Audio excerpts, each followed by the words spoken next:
Welcome to P2P Live. I'm Liz Jones, Managing Director of People to People UK and your host of P2P UK Live. Today we're going to switch things up a bit, whether you're on the hunt for a new job, thinking about a career change, or just wanting to stay in the loop. Getting a handle on these stats can help you make smart decisions, spot opportunities, and navigate the job market. So let's get into these stats and see what the year has revealed about the world of employment.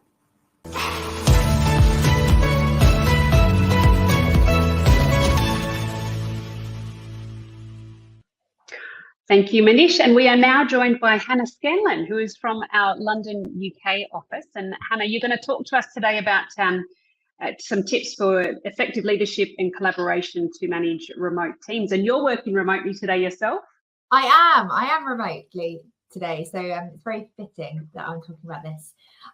So as you know, Liz, since COVID, remote working has really taken off. It was always something that was there, but I think most employers have really embraced that. And I don't think it's going to go back. I think there will be some form of remote working for most employers on offer. So for that reason, it's really important that leaders adapt their management strategies to ensure that optimal team performance is still at the height that it was when we were working in the office. Yeah, absolutely. And what advice could you give to leaders and businesses to effectively manage remote teams and I guess keep them feeling part of the team when they are working remotely? Sure. Yeah. So I've got three, what I would say, top tips that I'm going to go through. The first one is to foster those really clear communication channels. So establishing those communication channels is really paramount for remote teams' success. There are so many tools that you can use for this. So video conferencing, instant messaging platforms, project management tools, all of those will help facilitate that really seamless communication. And as managers, you can also encourage regular check-ins and team meetings to keep everyone aligned on those goals and how the progress is going. Additionally, that's also, of course, going to help team members feel more comfortable in expressing their thoughts and concerns as well. So secondly, I would say this is a big one for some people to shift, but it's to prioritize trust and accountability. So trust really is the foundation of a successful remote team. The team has to feel empowered and they have to feel like they have autonomy and ownership over their own work. So as a manager, it's important to set clear expectations and goals and trust your team to deliver those results. So fostering that kind of culture of accountability where team members take responsibility for their own actions and deadlines is really, really going to help make sure that your team is remotely successful as it would be in the office. And finally, what you were saying a moment ago, Liz, about making sure that people feel part of something still, it's really important to invest in that team building and social interaction elements. Remote working can feel isolating and it's not for everyone. So it's really important that you still prioritize that team building element. And you can do that by however necessary, however you think would be best for the business. But some ideas might be some online games, team virtual coffee breaks, or collaborative projects, which means you can still have that face time. And when you're in the office, you're speaking to people, you can turn to the desk and chat and speak over the desk and have a conversation with someone. Sometimes just a quick check-in with no real kind of purpose to the meeting. Just those people can have a chat and still build that relationship as a team member is still really important.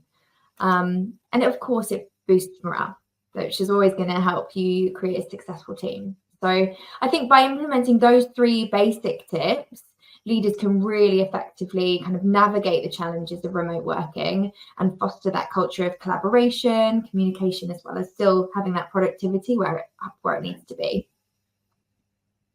Yeah, absolutely. And I think one thing that you've hit on the head there is making people feel included. Remote working doesn't mean that you don't speak to each other for the whole day. I know that we have our Monday morning meetings, our coffees, and we do foster a remote working environment. So we make sure that even on a Friday where you would typically be catching up for an end of week meeting, we might hop on for a wine together as well. So I think those little things, it doesn't necessarily have to be a business element either, but those little checkpoints and making sure you're touching base with people and catching up with them on a social level when you can't do it in person is really important. And if somebody wanted to get in touch with you, Hannah, to get some advice or to discuss their team, or if they're growing or remote working, how can they reach you? Absolutely. So you can get me on LinkedIn. You can contact me at hannah@peopletopeople.co.uk. I'm always happy to help, even just advise on how remote working. If you have any issues or tips that you want to iron out, please do get in touch. I'd be happy to help.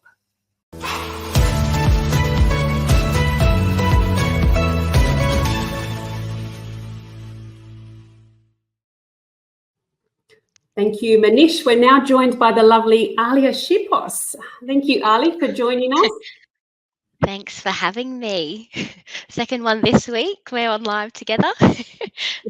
And today you're going to be talking about the vital role of employee retention in the UK job market. So I'm very excited to hear about this.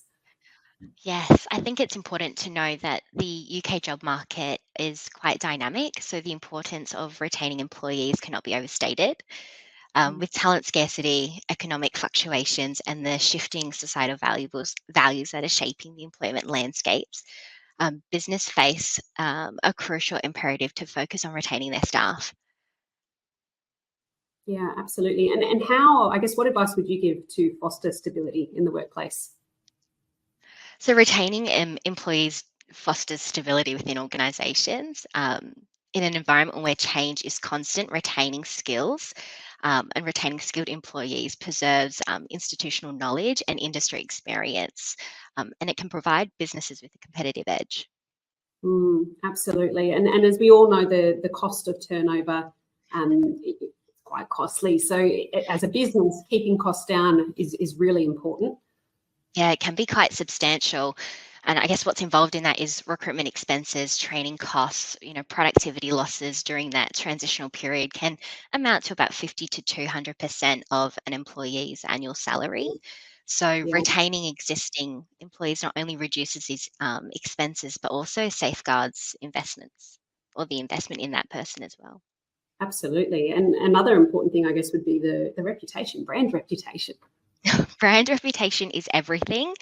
And I think that's so vital in our world at the moment as well. So employee retention impacts, employer brandings and market perception. So businesses, businesses perceive as employers, business of choice, and how do they attract then top talent? So that gives other businesses, a competitive edge in the market if you're retaining your staff. And conversely, high turnover rates can tarnish reputations and then deter potential employees. So I think from our perspective as well, when we're looking at candidates in the market, we do look at how long they were with a business for, because that contributes to their impact and what can they then bring to, say, a new business. Yeah, absolutely. So it almost goes both ways, doesn't it? So when we're reviewing people, we want to know their tenure and their track record. And when people are coming to interview, they also want to know things about your retention in a business, because that's important too. And Alia, if somebody wants to get in touch to talk to you or get some advice, how can they reach you? Yeah, so my direct line, 07340854906, or on my email, which is alia@peopletopeople.co.uk.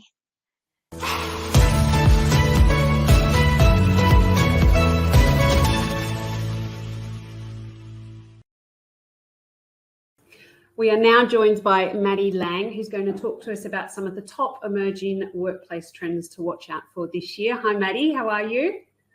I'm good, thank you, Liz. How are you? Very well, thank you. The sun is shining today. Beautiful day. Now, I think this workplace trend that we have spoken about and seen emerge over the last few years, particularly since COVID, is workplace flexibility. In particular, working from home. So what are some of the top emerging workplace trends that you've seen for 2024, and what should we look out for?